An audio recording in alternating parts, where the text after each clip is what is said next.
6 miles southeast of Canton, Georgia, in Cherokee County, lies Hickory Flat. It was founded around 1820. After the evacuation of the Cherokee Indians, the land was sold through a government land lottery. In the early days, it was mentioned as a possible county seat, but that position passed over Hickory Flat and was given to the city of Canton. The settlers who purchased the land named Hickory Flat after the numerous hickory trees growing in the vast flat spaces. Since its founding, Hickory Flat has become thriving, prosperous, and a developing area, a close-knit and family community. It has focused on agriculture, education, and religion to build up what it has become today. Swine and cattle were the primary livestock raised here. Almost every family in Hickory Flat owned a cow up until the 50s. We depended on them for milk and butter for bartering, especially when the Depression came, when it was hard for everyone to make a living on the farm. I remember going to the general store with my mother when I was young. The Hickory Flat General Store was the community center for our town, where friends gathered to gossip and share news. Since we had little money, my mother and I bartered eggs and a few chickens for items we could not raise ourselves, such as flour, meal, sugar, and coffee. The only cash crops in Hickory Flat were corn and cotton. When I was old enough, I would wake up before dawn to work in the fields of cotton, which was the single most important cash crop in Cherokee County. In autumn, my family and I would gather the large amounts of cotton to take to the cotton gin for processing. There was only one cotton gin in Hickory Flat, and it unfortunately burned down in the 1940s, bringing the cotton industry with it. My father took what money we had left from our cotton farming and bought a chicken house and a few dozen chickens, which we used for eggs and meat. We joined the booming poultry business in the South along with many of our neighbors, and Georgia eventually became the biggest and most important poultry raising state in the nation. After a few years, many more farmers continued to join the poultry industry, and eventually the surplus of chickens became too great for the small Hickory Flat economy to handle. As prices plummeted, most chicken farmers sold their chickens to larger corporations such as Seaboard, and the independent farmers began to disappear in Cherokee County. The Hickory Flat School started out as a one-room building in 1838. There was a large fireplace in one corner of the room that was used to heat the school. The boys would usually help chop wood to feed the stove. There was no indoor plumbing, so that meant no bathrooms. Girls would use one side of the woods and the boys would use the other. We sat on long benches with no tops and wrote on slates with chalk because there was no paper. School was held for 5 months in the winter and 2 in the summer, so the kids would be free to help their families for spring planting and fall harvesting. Eventually, the school built on additional rooms and we got desks, which were much more comfortable and they made it easier to write. When other schools started to be built in the 1950s, the Hickory Flat community raised money and built a gymnasium in an effort to keep the school running. A cafeteria was also built from an old Army barrack in the late 40s. It had no formal equipment, just old wooden tables. All the dishes were washed by hand. Before the cafeteria, students would go home around noon to eat lunch. One time, the community canned food during their harvesting so that the school cafeteria had food for the students. The people of Hickory Flat always worked together for the good of the community. The school had a successful basketball team. The boys and girls teams were both very good teams, even in their first seasons, and they were county tournament winners on many occasions. Basketball was the main recreation and everyone participated. The community also supported a very active 4-H club where my brothers, sisters, and I were involved in several projects such as raising calves, heifers, and steers, canning foods to feed the school for the winter season, and building a pump house to supply the school with water. Often during the springtime, when the weather was not too hot, my friends and I would get together after school in my father's field where we would race our ponies up and down the length of the field. It was very fun, and many times I won the races. We didn't have any newspapers back then, just a radio around which my family would gather after dinner to listen to the news and a few radio shows. A few people had cars if they had the money. The cars back then were big and clunky and by today's standards very slow. Whenever my father came home from the store in his car, the noise and the dust would always send our cows running. Big family get-togethers were few and far between since it was difficult to get our entire family together at once, and they were usually held for birthdays, anniversaries, or holidays. But usually we would just gather the neighbors around on the front porch during the early evenings when it was cool and comfortable to talk and drink lemonade together. Growing up, church was a very important part of my life. The community was separated into two main denominations, which consisted of the Baptist and the Methodist. I belonged to the Hickory Flat Methodist Church. My family and I attended church every Sunday.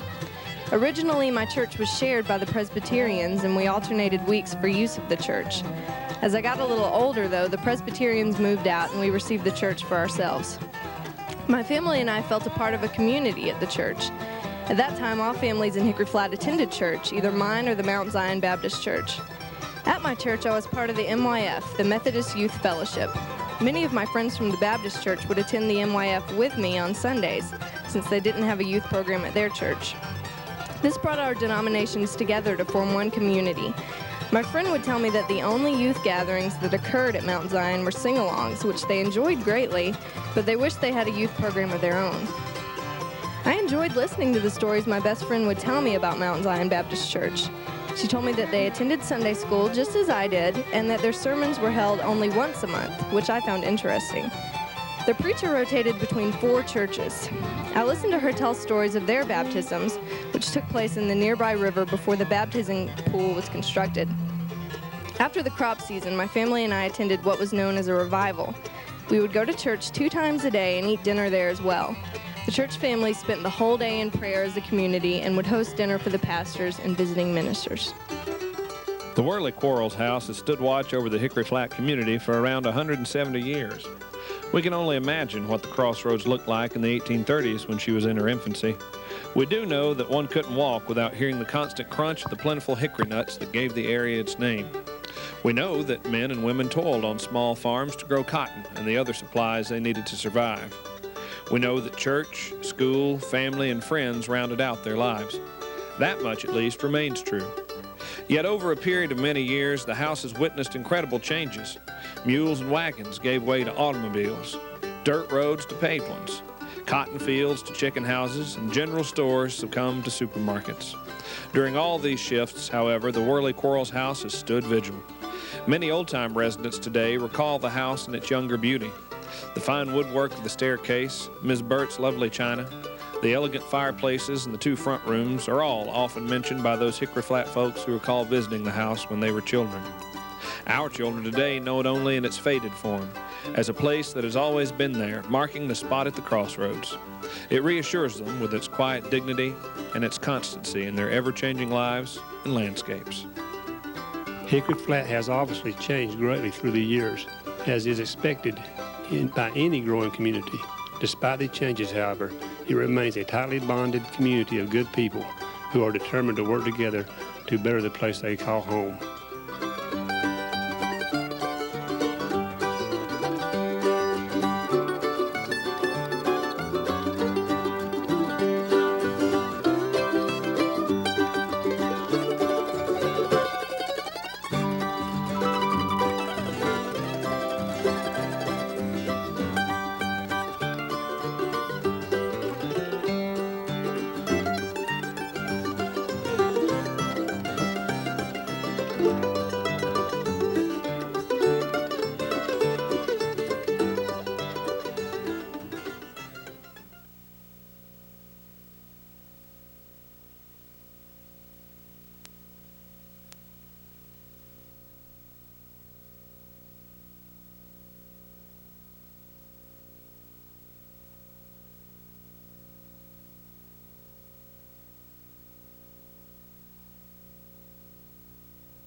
The city of Canton, nestled in the heart of Cherokee County, has evolved into a far different place today than what it once was. Of course, this is true of all once small towns, for all cities emerged from what was once a small, quiet place. And like most other cities, there's a story behind Canton's growth and change, a particular thing which allowed it to blossom beginning in the latter part of the 19th century. It may even be said that Canton's true identity did not begin with its official creation, but with the establishment of that which sustained and promoted its culture and economy for many years, the Canton Cotton Mills. The County of Cherokee was officially established on December 26, 1831. It experienced several changes in its beginning years, including its rather swift diminishment.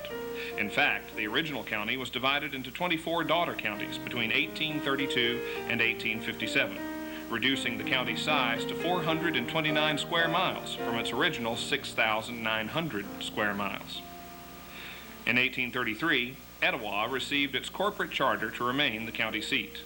By December 18, 1834, the town of Etowah became Canton after China's great silk center, believing that the climate of the region would lead to a successful silk-producing industry. No such success occurred. Other major events included the removal of the Cherokee Indians, the war with Mexico, and the war between the states, which resulted in the burning of Canton in May of 1864. After the Civil War, as in most areas of the South, there came an era of growth and new settlers. One such settler would change the city of Canton and the county of Cherokee forever. His name was Robert Tyre Jones. R.T., as he became known, arrived in Canton along with the Marietta and North Georgia Railroad in 1879. He was only 30 years old and planned to stay only 3 years before he moved on. He opened Jones Mercantile Company with 1 employee and a small stock of merchandise. Quickly, the store and the clientele expanded. His policy of careful buying, low and uniform prices, generous advertising, and a disposition to accommodate the public made his business second to none in North Georgia. At this time, Cherokee County was also among the top counties of Georgia per acre in production of cotton, and the railroad soon made Canton one of the leading cotton markets in North Georgia.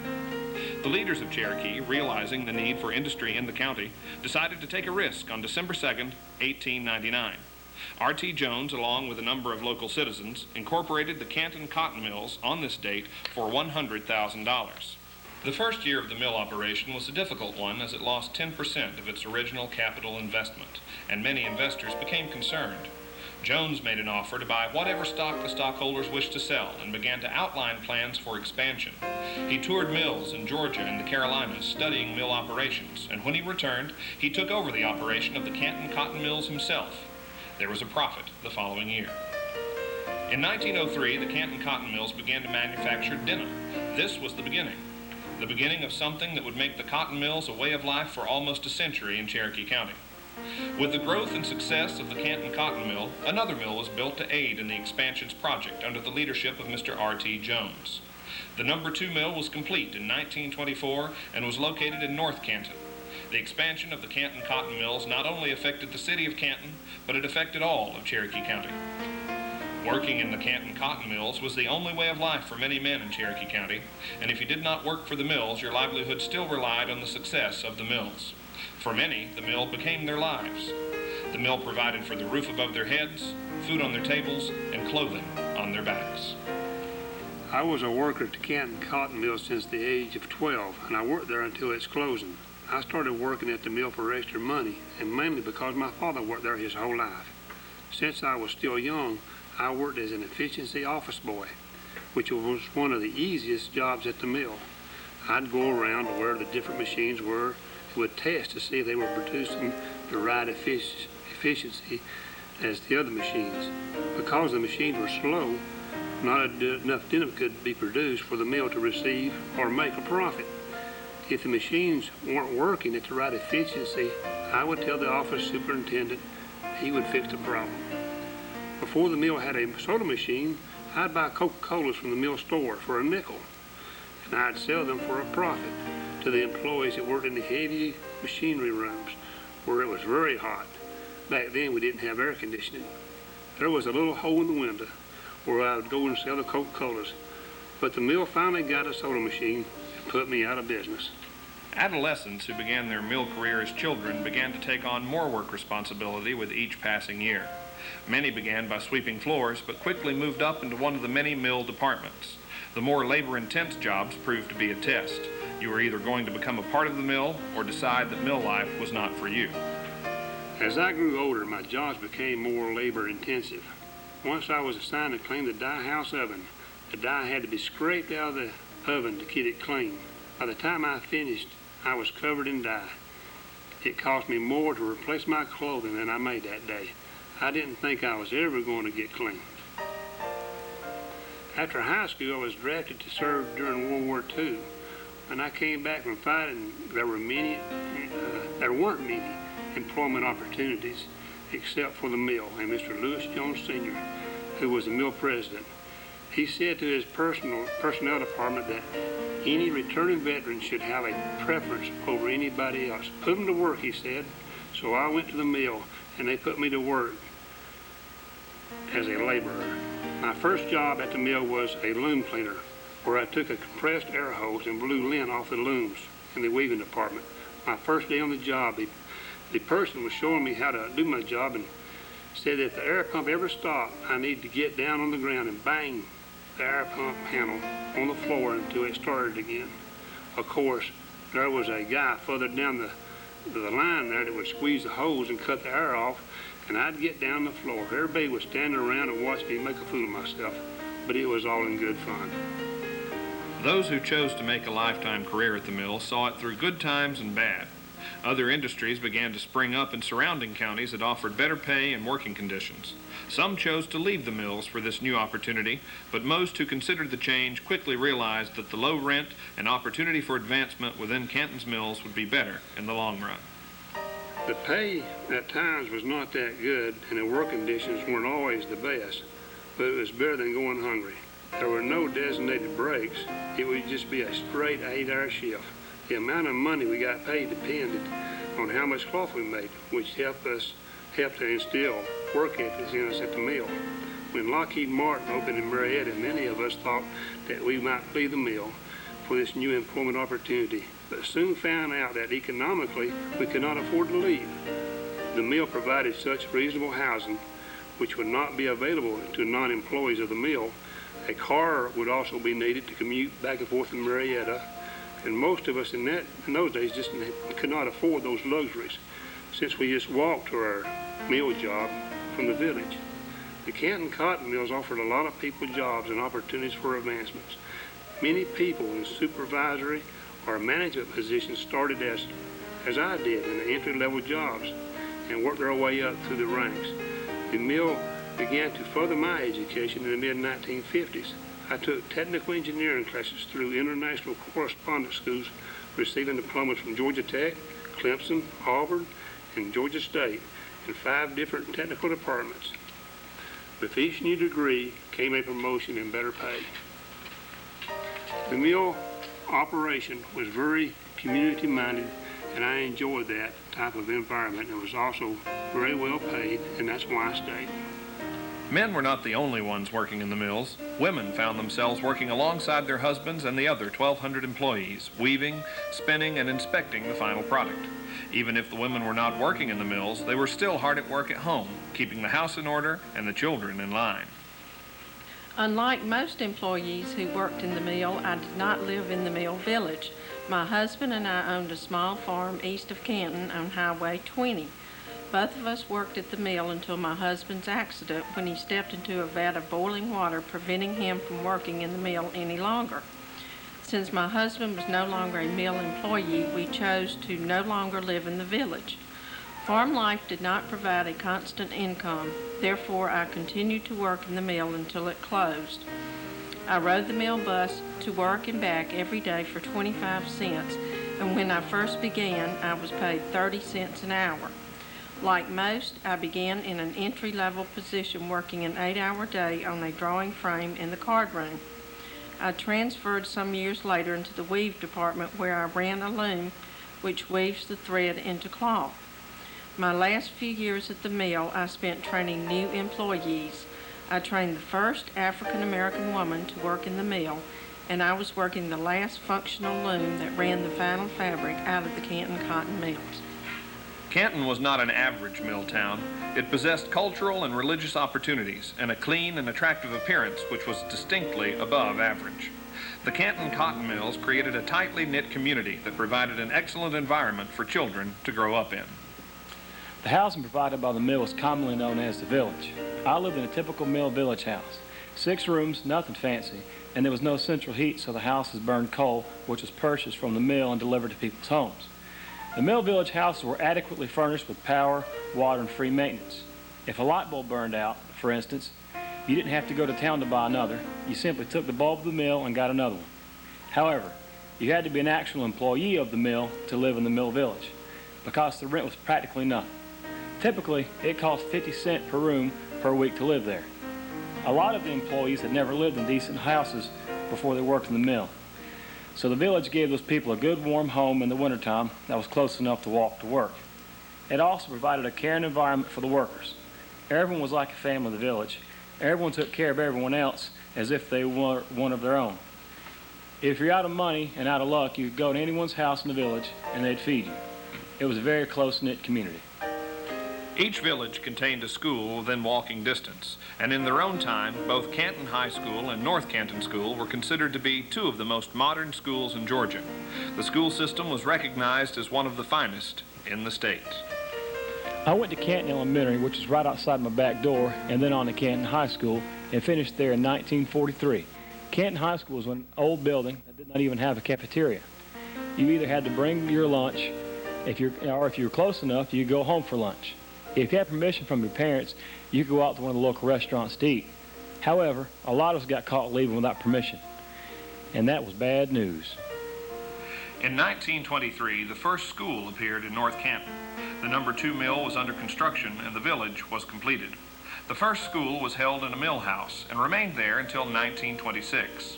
The following year, the mill had completed a new school building containing 13 classrooms, including grades 1 through 9, a lunchroom, library, home economics room, and the finest gymnasium of any school its size in Georgia. North Canton School was built and maintained by the Canton Cotton Mills until 1965, when the property was sold to the Cherokee County Board of Education. Back in the early days in the operation of the mill, Canton Cotton Mill had a school in each of the villages. They built North Canton School and the gymnasium and maintained them both. The gymnasium was state-of-the-art and was one of the first to appear in the county. Teachers wanted to be hired at North Canton because of the subsidized pay offered by the mill. Because of this, the school could select the best teachers to educate the mill children. North Canton contained the first school cafeteria in the county, and they had delicious food. I was working at mill number 2 when the cafeteria opened at the school. Some of us would stop by and eat lunch before our shift began. The mill subsidized the cafeteria so no child would go hungry. The mill also gave scholarships to young men and women, providing the opportunity for college that otherwise would not be there. Several success stories came from these young scholarship recipients, including a judge, lawyer, school superintendent, principal, and many teachers. North Canton School was later named for Leroy Tippins. Mr. Tippins served as principal for many years, during which he was afforded a home by the mill rent-free. Even after the school was purchased by the county, the mill provided a house for the principal. Mr. Jones wanted to take care of the people, and he did. Outside the mill, the community around Canton was prospering, and there were many things to do in and around Cherokee County. The churches created a large part of each community and were a part of everyone's Sunday routine. The yearly social functions sponsored by the mills affected not only the mill workers, but the county as a whole. My parents worked in the mill until I was in 4th grade. I also had 2 brothers who were weavers and loom cleaners, as well as a sister who was a spinner. In those days, the mill was basically the only place to work in town, as job opportunities were few and far between.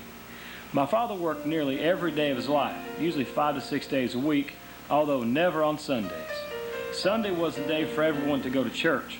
When revival came, Baptist or Methodist, everyone went and they had it twice a day, in the morning and once at night.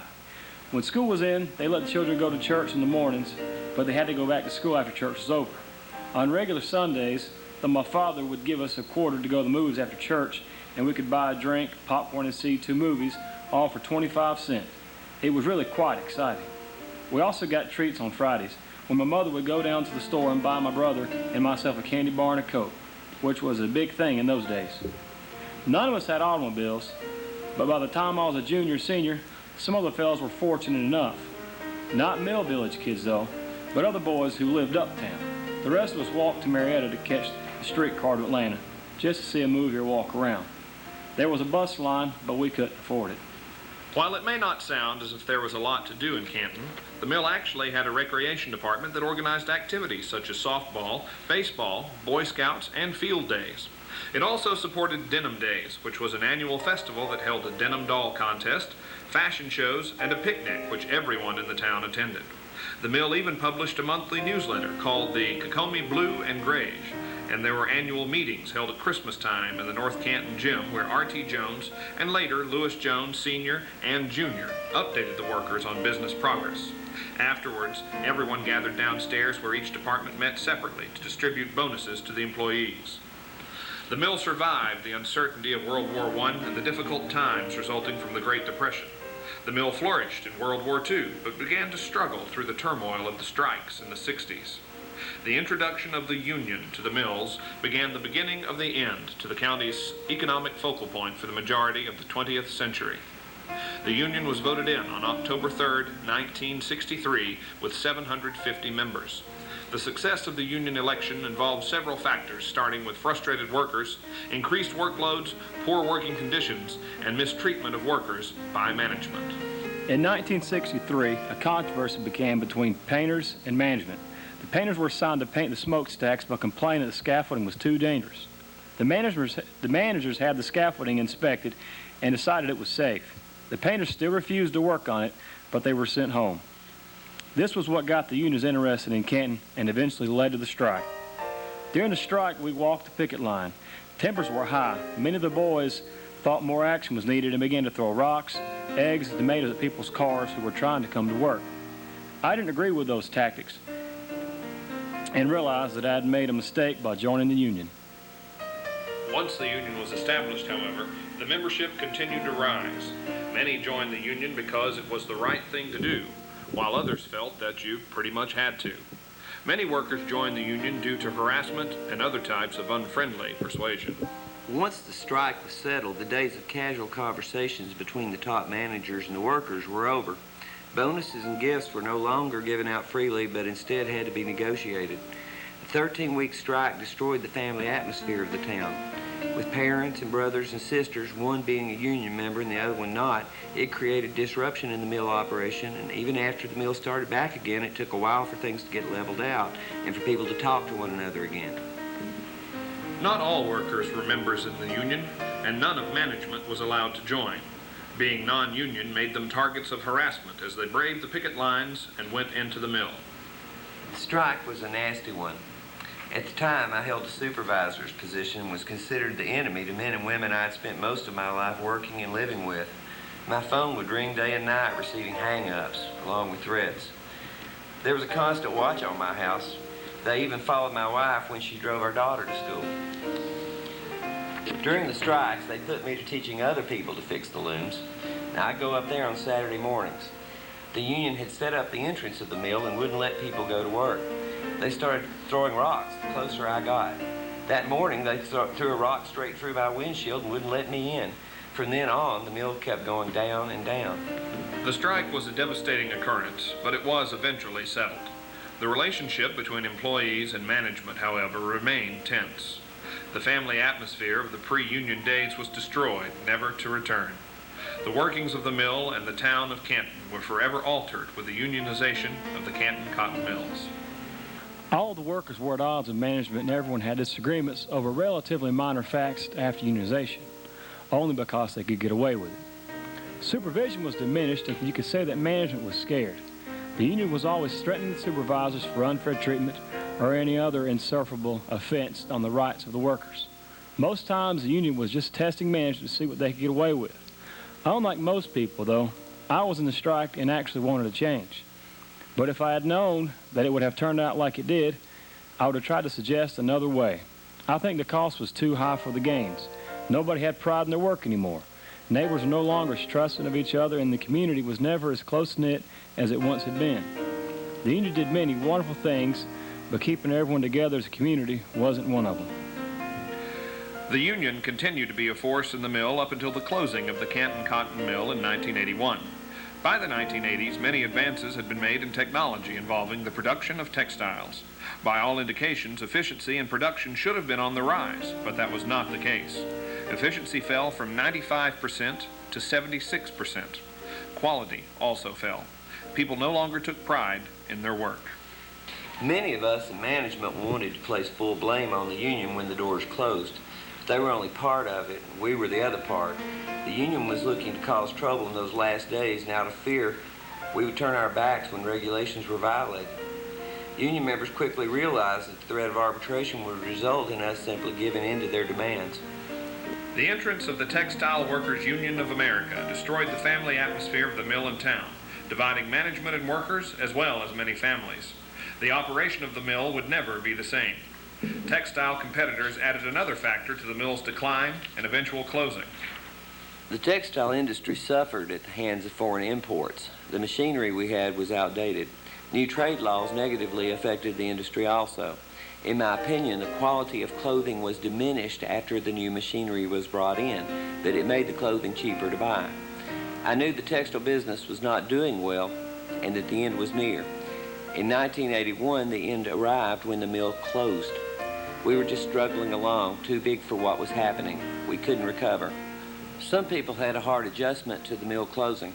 Jobs were hard to find for unskilled workers. Skilled workers could switch jobs with no problem. The hardest part for me was liquidating the mill's assets. I watched piece by piece of my life being sold in front of my eyes. Because the world of textiles was changing, we couldn't get anything out of the machinery for profit. To set up retirement funds for workers, acreage owned by the mill was sold off little by little. With the closing of the mills came not only the loss of jobs, but the eventual disintegration of the community which it had established. Many of the institutions which had been created for the company were not forgotten, however, but simply converted for other uses within the slowly modernizing city. Mill number 1 is now used for both offices and warehouse spaces for businesses in Canton, and mill number 2 has been refurnished into attractive loft apartments. The mill offices are now home to the Cherokee County Board of Education, and what was once known as the North Canton School and Gym has turned into Leroy Tippins Elementary. Jones Mercantile, the store which once dominated what is now downtown Canton, is a government building which handles the affairs of voter registration, parole, and the Department of Family and Children Services. The smaller version of the department store in North Canton, Jones Mercantile No. 2, has disappeared entirely, and an Amoco gas station rests where it once was. What was once the mill village has dispersed, and though many of the houses remain, they are privately owned by citizens. These residences fared better than that of R.T. Jones himself, though, whose house was destroyed. His former private property now supports the gleaming new Cherokee County Justice Center. The North Canton Church, which the mill once maintained, actually remains in its entirety. However, it was sold many years ago to the church leaders at a minimal cost and is now privately owned and operated. The empire which the mill once held has long been sold, and now flourishes with new businesses, from the Walmart on Highway 5 to the swiftly growing Riverstone area. Even the mill ball field has been taken over, where a Carl Black superstore now sells a variety of automobiles. The city of Canton is no longer its small, quiet former self, and though it has evolved and modernized, as all places must, it has not forgotten that which truly brought it into being. Despite the fact that the Canton cotton mills no longer play an integral role in Canton's survival, it is well ingrained in the memories of those whose lives it affected, and its true importance as the nucleus of a town is slowly being realized in the eyes of the community it helped create.